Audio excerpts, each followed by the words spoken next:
Good day, I'm Junior Researcher Adam Southgate, and today's lecture will be covering the Morganian Conclave. I'd appreciate that all hunters please subscribe, as to not miss any future lectures, and also if you enjoyed the lecture and find it informative, please like the video and click the bell to ensure you do not miss any future announcements.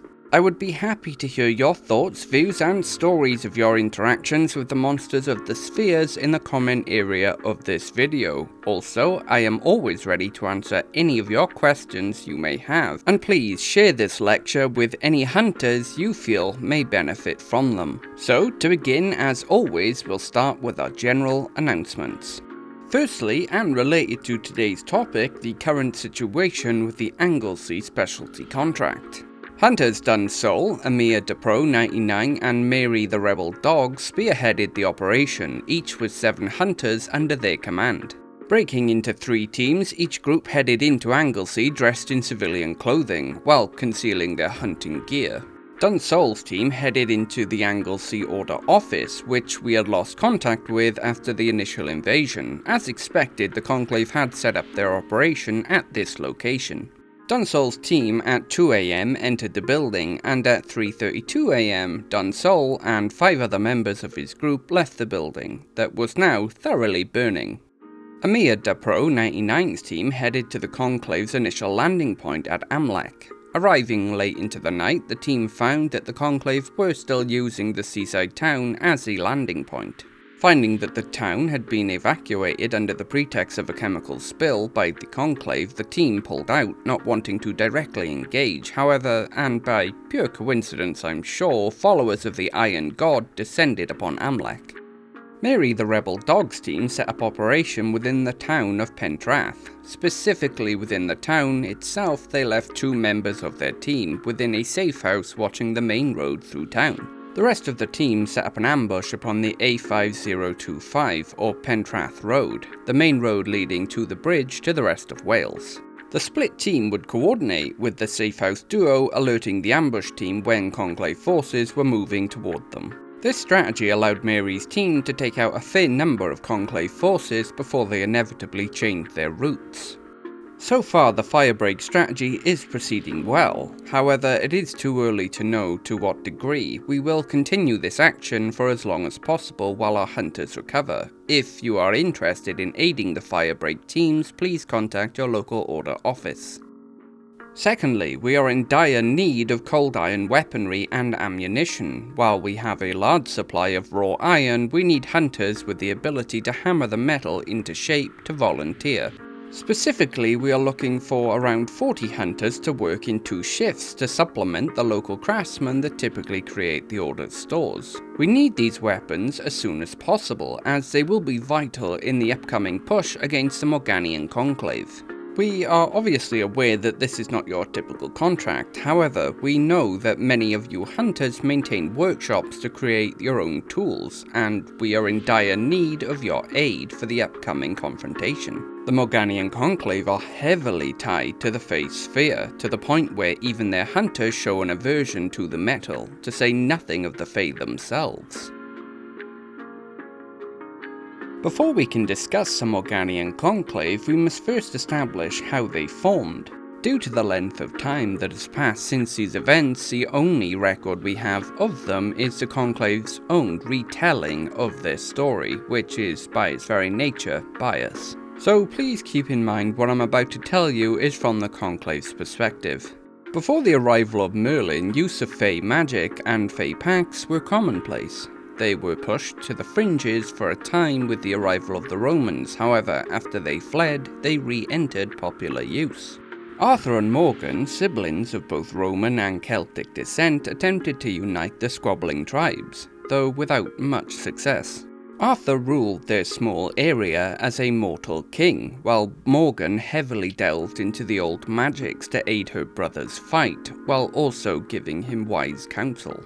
This dynamic changed abruptly with the arrival of Merlin. Merlin ingratiated himself with Arthur over the next few years, giving him access to wisdom far beyond mortal means, and when his advice was listened to, success was always the outcome. Merlin quickly took the place of Morgan, as she was left behind when Arthur went on campaign. Seeing that Merlin's counsel was indeed wise, Morgan accepted this new dynamic and instead began more heavily researching the Fey magics. Doing a long, exhaustive study, Morgan discovered a terrible ritual that could bind a powerful Fey to the soul of a human, literally fusing the two together. Feeling that such a magic was far too dangerous, Morgan hid the spell away, deep within her mind. Things changed upon Arthur's return, now carrying a brilliant sword that seemed to move through any object as if it wasn't there, effortlessly cutting it in two.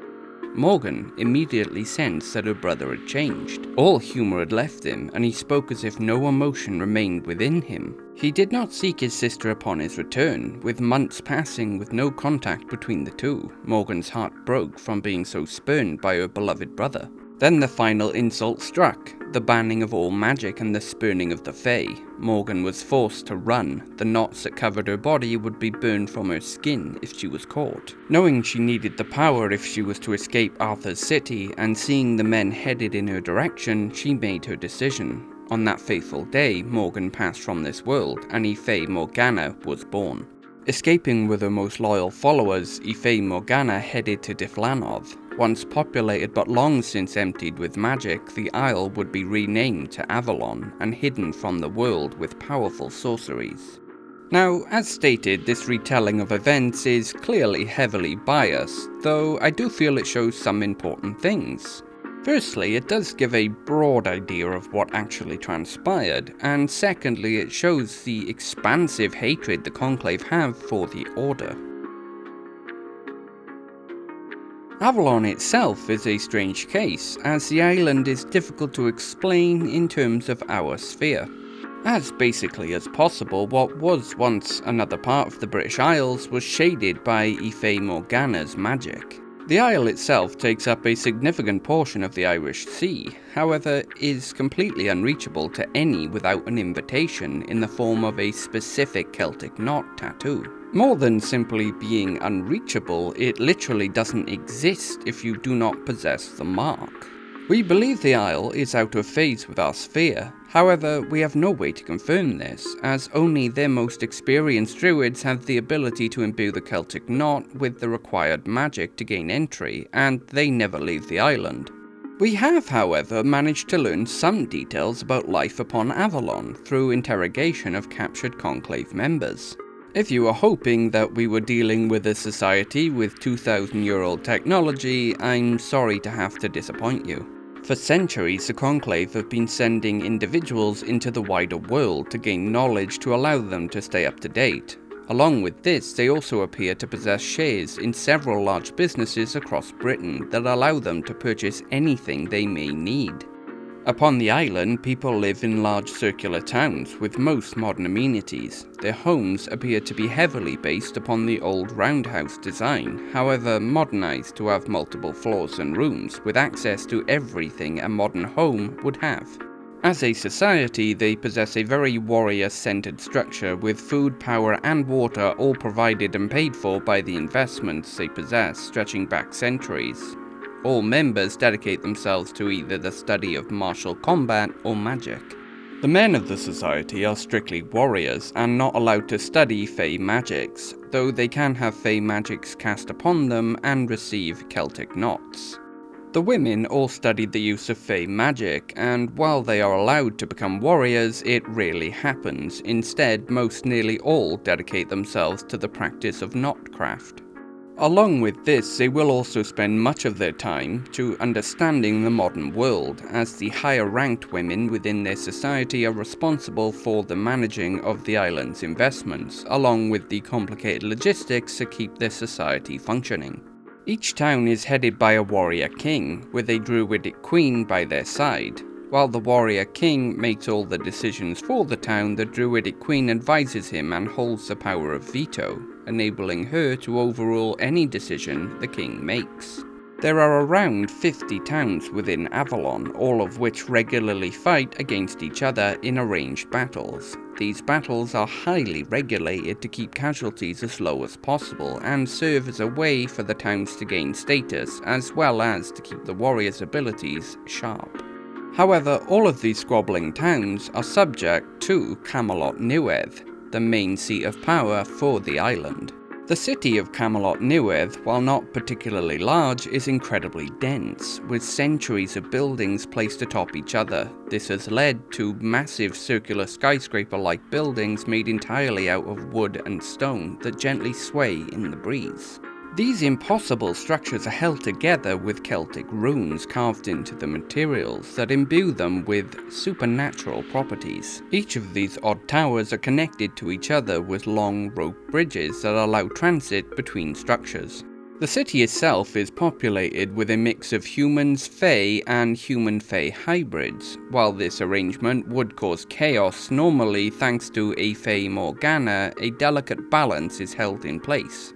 Any woman of the society that distinguishes themselves enough can undergo the same process that Morgan did to become a Fae Morgana, though never with a Fae as powerful as the one that merged with Morgan. The ritual itself is a closely held secret, with only a few of the most powerful druids and a Fae Morgana knowing the details.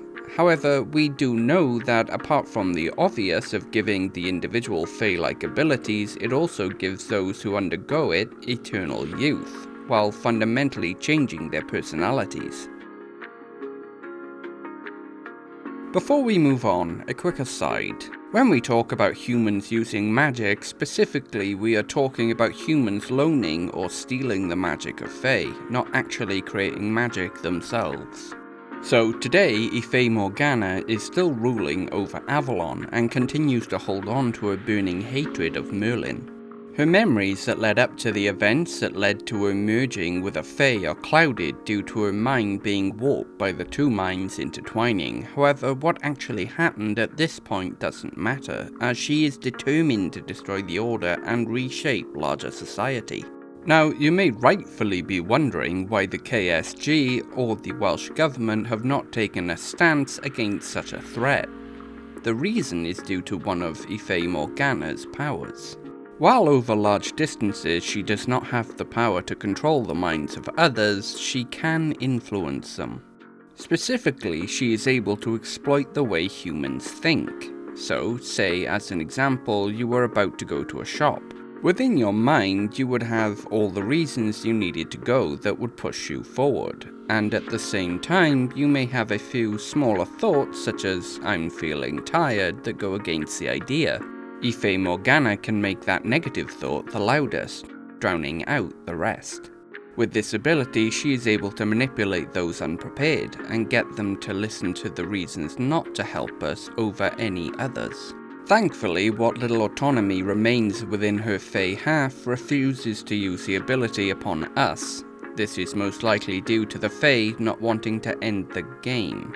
The greatest boon for us is that most of Fae Morgana's magic is being used to hold Avalon together, as without her the island would return to our world in full, Camelot Newydd would crumble, and all her subjects would quickly turn on each other. We are unable to reach Avalon and solve this issue once and for all, and so if we are fighting the Conclave, it will be on our own soil.